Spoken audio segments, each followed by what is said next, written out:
Hey, bonjour à tous, c'est Yamiro, j'espère que vous allez bien. Bienvenue dans cette vidéo du mois où on se donne rendez-vous tous les mois pour parler évidemment des sorties qui vont arriver prochainement. Aujourd'hui, vous l'aurez compris, on va parler essentiellement des sorties du mois d'avril 2022 avec au sommaire du coup des reprints et évidemment une seule et unique grosse sortie dans ce mois d'avril. Avant de lancer la vidéo, n'hésitez pas à me rejoindre sur Twitch, je viens enfin de lancer ma chaîne Twitch, donc n'hésitez pas, la chaîne s'affiche à l'écran, vous avez le lien de la chaîne en description si vous souhaitez me rejoindre en un clic, n'hésitez pas à aller voir, vous avez tous les autres liens en description évidemment dans cette vidéo.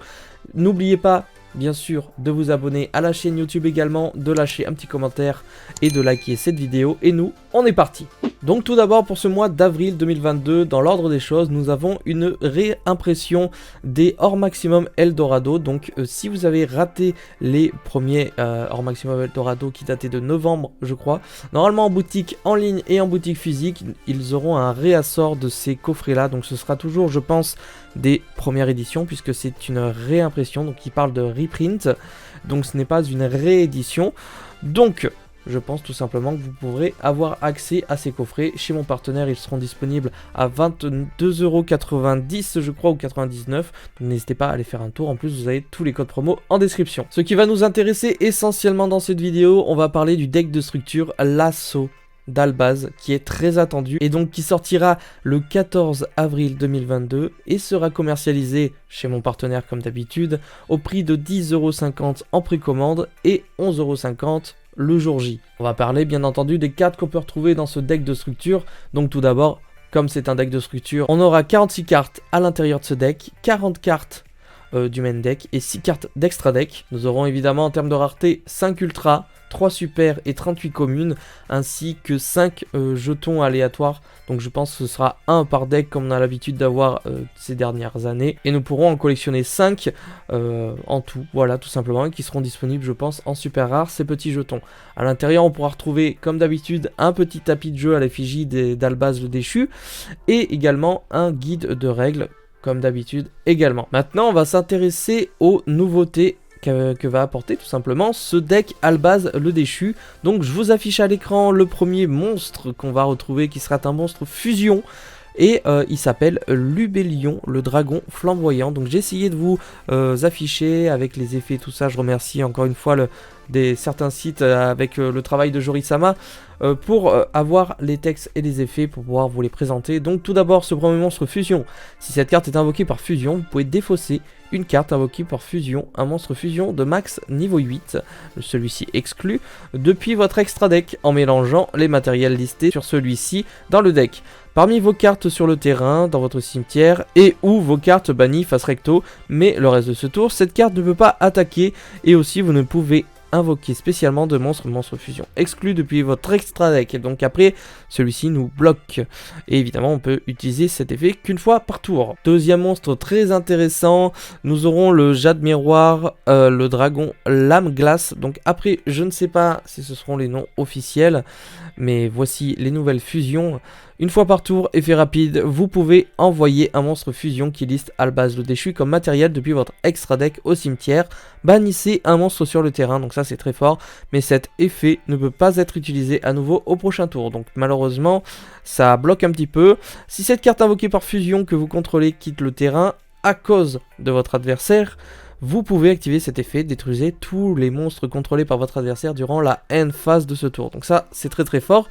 Et on a un Wyrm de 3000 points d'attaque et 2500 points de défense. Nous aurons évidemment des cartes magie et pièges qui vont apporter du plus à ce deck de structure. Donc je vais peut-être pas vous lire tous les effets. On va passer au moins pour les magie pièges. Je vous laisse évidemment mettre sur pause si vous souhaitez lire un petit peu tous les effets. Nous aurons l'âme du marqué également, fusion du marqué, paradis du marqué, donc toujours dans l'optique d'avoir des cartes du marqué. Ensuite au niveau des nouveaux monstres, nous avons allié Amépée improbable. Donc après je ne sais pas si celui-ci va pouvoir se jouer avec les Amépées, j'espère, même si c'est un magicien synthoniseur. Lorsqu'un monstre déclare une attaque, vous pouvez invoquer spécialement cette carte depuis votre main, et si vous le faites, annulez l'attaque. Puis, si vous contrôlez un monstre fusion qui liste Albaz le déchu comme matériel, vous pouvez détruire le monstre qui a déclaré l'attaque. Donc ça c'est très fort si on joue vraiment dans le deck de structure globale. Si un ou plusieurs monstres sont bannis face recto, vous pouvez bannir cette carte depuis votre terrain ou cimetière, invoquer spécialement un monstre lumière magicien dont l'attaque est égale à sa propre défense depuis votre main ou cimetière. Donc évidemment on pourra faire des combinaisons assez sympathiques. Ensuite, du coup je crois que c'est l'avant-dernier monstre très intéressant et tout nouveau, c'est le kit Springant. Si vous avez un monstre fusion qui liste Albaz ou déchu comme matériel sur votre terrain ou dans votre cimetière, vous pouvez invoquer spécialement cette carte depuis votre main. Si cette carte est invoquée normalement ou spécialement, vous pouvez ajouter une de vos magies pièges marquées qui sont bannies dans votre deck ou cimetière à votre main, puis placer une carte depuis votre main au-dessous du deck. Évidemment, on ne peut utiliser chaque effet de Kit Springant qu'une fois par tour, mais ça reste hyper intéressant, et on a des cartes à l'effigie des cartes d'archétype qu'on connaît déjà. Mercourier Tribrigade, et oui, c'est une nouvelle carte Tribrigade qui arrive dans le deck L'Assaut d'Albaz. Lorsque votre adversaire active un effet de monstre tant que vous contrôlez un monstre fusion qui liste Albaz le déchu comme matériel, effet rapide, vous pouvez envoyer cette carte depuis votre main ou terrain au cimetière et on annule l'effet. Si cette carte est bannie, vous pouvez ajouter un Albaz le déchu ou un monstre qui liste Albaz le déchu dans son texte, celui-ci exclu depuis votre deck à votre main. Et évidemment, on ne peut utiliser chaque effet qu'une fois par tour. Donc je le rappelle, c'est un ténèbre, une bête ailée niveau 4. Je ne sais pas du tout si ça va pouvoir rentrer également dans le deck Tribrigade. Personnellement, voilà, je ne sais pas, pourquoi pas, on pourra toujours essayer des petites choses. Donc, vous l'aurez compris, au niveau des nouveautés, ce sera à peu près tout, puisque bon, on aura quand même d'autres cartes qui seront très intéressantes. Là, je vous parle essentiellement des 5 ultras et des 3 super rares, à mon avis, qu'on va pouvoir retrouver dans ce deck de structure. Ensuite, au niveau de ce deck de structure, il faut savoir qu'en OCG, ils ont fait d'énormes rééditions. Quand je vous dis énorme, c'est encore une fois, je vais tout vous afficher à l'écran. Tac, je suis en train de regarder. Donc au niveau des rééditions en OCG, nous avons quand même le Cipher. Pour les dragons, quand on connaît, il cote énormément. Nous avons Ghost Ogre, qui actuellement dans le format est très très fort, notamment contre Brave Token, qui est une des meilleures on-trap. Nous avons le Broyeur, si je dis pas de bêtises, encore un dragon. Nous avons le pot d'extravagance, je crois qu'il y a aussi le dragon sombre métallique aux yeux rouges, que je vous ai pas mis. Nous avons le Callby, nous avons le Dark Ruler No More, Ice Barrier Prison Dragon machin. Nous avons Zerkenby. Nous avons également une barrière dimensionnelle derrière. Donc ils ont vraiment mis le paquet en réédition en OCG. Je ne sais clairement pas ce que ça va donner chez nous en TCG. Donc en règle générale, nous n'avons pas exactement les mêmes reprints.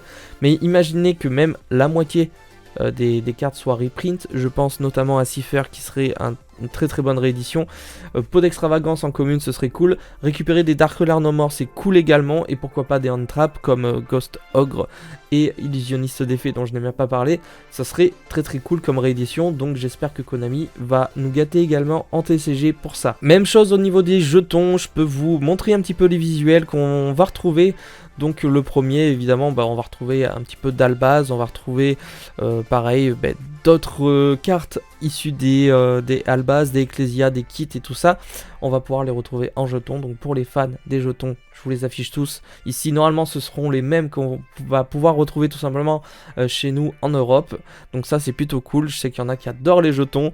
Donc voici globalement pour le contenu du deck de structure L'Assaut d'Albaz. Si un petit deck profile vous intéresse sur le deck, qu'on essaye de faire des choses, pourquoi pas, notamment pourquoi pas débattre sur le deck de structure en live. Donc n'hésitez pas encore une fois à me rejoindre sur Twitch. J'essaierai de faire potentiellement des émissions comme ça avec Yuri pour voir un petit peu le contenu de certains decks de structure, voir ce qu'on peut faire avec et si ces decks de structure peuvent valoir le coup dans le temps, et vraiment ce qu'on va pouvoir faire avec les nouvelles cartes qui arrivent, en sachant que ce deck de structure pour moi il va être vraiment incroyable.